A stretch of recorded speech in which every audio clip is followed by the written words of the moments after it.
abençoada e que a amada deusa possa propiciar para todos nós muito mais. Abençoada seja.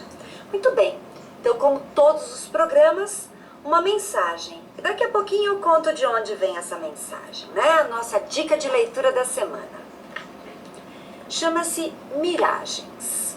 Farei duas hoje, hein? A ilusão é um véu que encobre a visão mais aguçada, o faro mais puro e o toque mais certeiro. É a arte de auto-enganar, façanha da liberdade mal conduzida do homem pelo próprio homem. É a ilusão que separa a vista da verdadeira vida. Muito interessante, né? E esta outra, a honestidade do homem anda abalada. Mente para si mesmo, mente para o outro. Transforma mentiras em verdades e faz as verdades virarem mentiras. Que homem é este que sabe que quer subir aos céus? Que ser é este que vinga a derrota de si mesmo em todos os outros homens que encontra em seu caminho?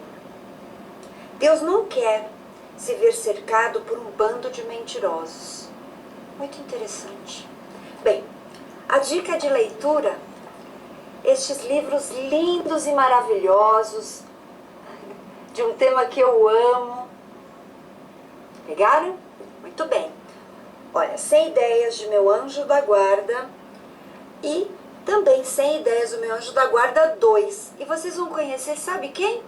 O autor desses livros, isso mesmo, que é o meu convidado. Mas antes de apresentá-lo, eu quero falar boa tarde aqui para o diretor. Boa tarde, Marcelo. Boa tarde, Kátia. Tudo ótimo? Tudo ótimo. Explique, por favor, para os nossos teleinternautas como acessarem, como falarem aqui com a gente, né? Interagir com o nosso convidado, por favor. É fácil. Aí do lado aí tem a palavrinha login, logo abaixo. Você clica na palavra login, vai aparecer para você colocar o username e password. Você vai preencher somente o username, colocou o username lá, o seu nome, ou o nome que você quer interagir, clica novamente em login. Não faça nada em password, não precisa cadastro, não precisa de nada. Você já vai estar podendo fazer perguntas aqui, interagir. Vai aparecer você digitar o texto e clicar na palavrinha CEI, a linha azul. Clicou ali e está participando com a gente, tá bom, Kátia? Perfeito, muito obrigada.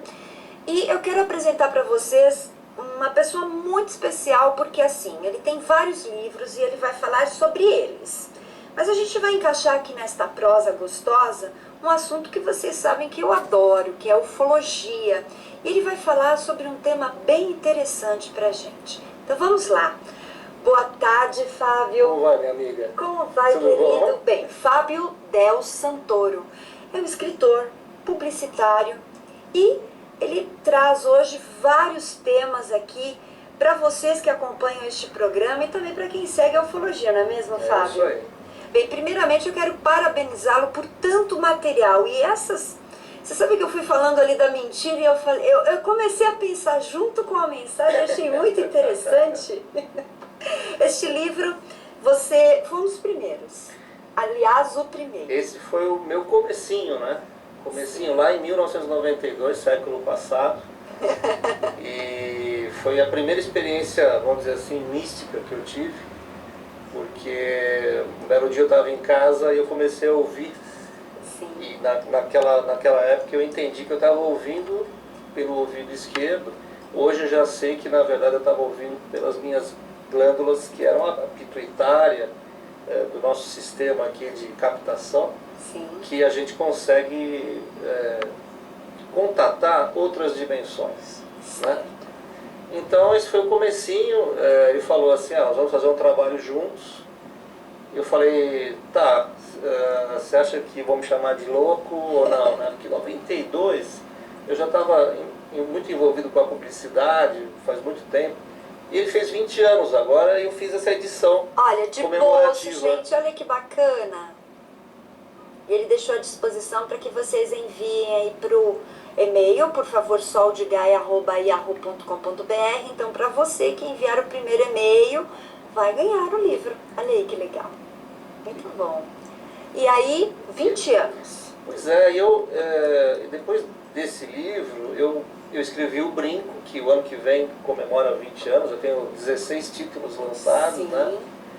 E depois eu tive um grande período sem escrever nada. Foram 13, 14 anos sem escrever nada.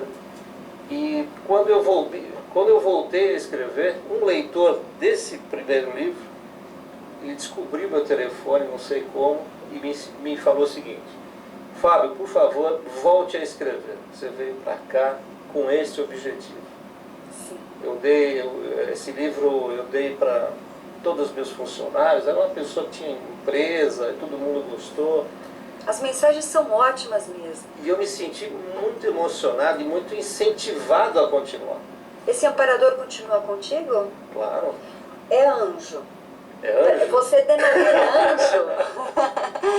Nós falamos de amparador, bem, entendam como desejar, não é? Mas aqui você realmente faz um vínculo dentro de um trabalho angelical. Isso. Não que as mensagens sejam, mas elas são de um cunho muito, muito positivo. É muito espiritualizado. Muito mesmo. É Eu muito adorei. profundo. Eu estava a caminho, eu estava vendo, eu falei, ai, como que eu vou ler? E que surpresa, né? Nós conectamos mesmo, né? Porque a gente não combinou. Você vê? E aí ele falou assim, leia essa também, que é do 2. Então, você voltou às origens, lá do início, para que você depois tivesse uma retomada para este outro tema, que é a ufologia. Não, houve aí, em 2004, eu comecei a trabalhar, porque assim, em 93 eu lancei o Brinco. E aí eu comecei a trabalhar nesse livro aqui, Fechando os Olhos e Abrindo o Coração. Pode mostrar para mim, por favor, Débora? Só que era uma história tão absurda que eu não tinha estrutura para divulgar isso para ninguém. Eu fiquei 13 anos, vamos dizer assim, conversando comigo, falando assim, como é que eu vou lançar isso, como é que eu vou lançar isso? Ah, um dia eu lanço, um dia eu lanço, um dia eu lanço, e o dia chegou. Né? E, por incrível que pareça, esse livro é um resultado de uma regressão que eu fiz, autorregressão, a vidas passadas. E eu sempre tive uma dúvida se Jesus realmente tinha existido. E aí eu comecei a pesquisar sobre como voltar no tempo, através de processos, né? E não deu outra. Eu vivi lá. Uma projeção bem consciente do momento lá. E eu gravei tudo. Puxa vida. Eu tenho tudo em CD gravado. Que legal. A tua frequência realmente abaixa, você entra num outro caminho e pelo método não tive nenhuma dúvida, porque eu ouvia tudo em uma língua que parecia o árabe, era o aramaico. O aramaico, isso. E eu era uma pessoa do povo. Que interessante. Você trouxe alguma emoção daquela época? Nossa Senhora. Como foi aquele momento ali? Não é fácil. No livro você conta? Eu conto. Porque deve realmente mexer com a cabeça da gente. Sim, eu era isso eu posso contar. Por favor. Eu era Não vai tirar. Dá assim eu quero sentir, eu quero ler. Na verdade, eu era uma pessoa do povo que acreditava que alguém iria chegar. Da mesma forma como hoje, muitas pessoas acreditam que os discos voadores e outras raças vão intervir aqui, né? Outros povos vão intervir na Terra. Eu era uma pessoa que acreditava que alguém muito especial ia chegar. E eu era caçoado por isso, porque eu era um grandalhão, um cara muito forte. Eu trabalhava como ferreiro e um belo dia, esse dia aconteceu. E ele apareceu. Ele era um ser realmente muito diferente, né? Um cara de quase 2 metros de altura, olhos pretos, cabelo preto, a pele muito branca. E eu lembro que eu e a minha mulher naquela época nos ajoelhamos de frente dele. O povo inteiro não se ajoelhou. Poxa vida. Aí ele falou para nós assim, ninguém deve se ajoelhar na minha frente. Eu não sou melhor do que ninguém, pode levantar. E falou para minha esposa na época, você é do meu reino. Que lindo. E aí, eu sou assim fã de Jesus Cristo, né? Eu acho que independente do que ele seja nas religiões, sem dúvida ele trouxe uma mensagem de amor para o mundo, né? Olha, quem tem lido o livro, que é um livro que essa edição foi uma edição feita na raça, depois teve uma edição que tem de uma editora que está aí no mercado, você pode encontrar na Livraria Cultura, tudo. Perfeito. Só que é uma outra edição muito bem feita também. Certo. E é um livro que quem lê diz para mim o seguinte, né? Fábio, esse Jesus que está aqui, ele é muito mais próximo do que o Jesus que a gente ouve falar por aí.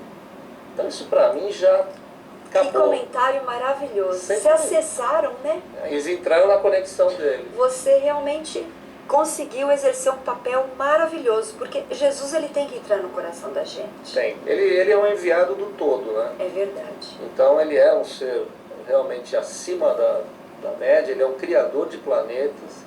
Da onde ele veio? Veio Moisés, veio Noé e Abraão.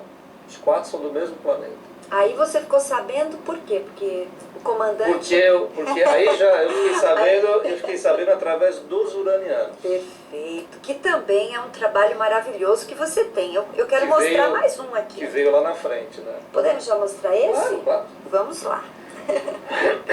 Esse livro ele é fantástico porque são 300 perguntas com respostas do comandante, né? Comandante Vitsu. Isso mesmo. Que é um uraniano e ele fala muito sobre a nossa humanidade porque ele reencarnou em nosso planeta. A história do Vitsu é interessante. Mas eu quero saber como foi seu contato com ele. É que tudo começou pela Túnia. Sim. Pela comandante Túnia, que é uma outra uraniana que está envolvida nesse processo do planeta Terra, e é uma coisa meio complexa de explicar, mas foi ela que me pegou pela mão e começou a me explicar como era o ser humano, qual era o papel dela, Sim. de uma forma muito amorosa. Eles são muito amorosos. Eles são muito parecidos fisicamente, mas cada um tem uma personalidade muito clara. Você não consegue, mesmo nos livros, você consegue ver a diferença entre um e outro. E esse livro foi uma forma de eu homenagear também as pessoas que me faziam perguntas. Eu falei, gente, vamos fazer o seguinte, me enviem as perguntas e eu vou trabalhar com o comandante Vitsu e vamos fazer um livro dessas perguntas. O pessoal enviou 300 perguntas. Muito legal. E ele responde sobre Tudo. a humanidade, o universo, sobre Urano, sobre o homem, sobre a Terra. E ele tem uma personalidade de comandante mesmo. Ele não deixa pedra sobre pedra, né? Você consegue, Fábio, perceber ou... Porque aí também eu acho que entra mais numa questão pessoal, mas você se sente uraniano de alguma forma? Bom, essa foi uma das revelações, né? Que eles foram muito pausadamente, isso demorou uns 2 anos para eles me falarem que ela estava... Porque eu falei assim, por que vocês estão entrando em contato comigo? Sim. Assim, porque você é um dos nossos. Então, às vezes eu vejo algumas pessoas falando assim, não sei por que um disco voador apareceu e me abduziu. Na grande maioria das vezes, eu entendo que se for de uma maneira tranquila e amorosa, é o seu próprio povo de origem Sim. querendo que você entre em contato. Eu sempre falo assim, extraterrestre positivo, ele tem um respeito pelo que você é hoje, mesmo que a sua alma seja de fora. Extraterrestre negativo, ele te pega pelo pescoço e te joga dentro da nave. Pelo caso de rapto Como, mesmo, né? como um animal. Sim. Então, assim, eu respeito muito essas pessoas que tiveram casos de abdução traumáticas. E os Estados Unidos está repleto desses casos, porque eles levam a sério isso. Aqui no Brasil a gente leva mais ou menos a Pela sério. troca tecnológica que existe, né, que a gente pesquisa. Você sempre pesquisou ufologia para poder chegar nesse... Não, é engraçado, porque de criança eu já gostava. Sim. Minha mãe me dava livrinho de planeta, eu achava o máximo, mas como é que a gente está aqui se a gente é daqui? Eu ficava fazendo essas perguntas para ela, né? E depois depois eu fui para propaganda, publicidade, enfim, o caminho foge um pouco, né? Sim. E Quando vê esse contato, eu acredito que, como você estava nos anjos, numa autodescoberta e de uma vida, aí chegam os ETs. Mas tinha que chegar, se você gostava tanto... tinha que chegar, e muita gente não entende, principalmente os maldosos, que existem enfim, muitos. Imagina. Os maldosos não entendem. A primeira coisa que eles falam é assim, você é como é que chama? Um canalizador, todo mundo sabe que canalização não serve para nada, que tem muito mais do intelecto da pessoa que está canalizando. Esse pessoal não sabe nada.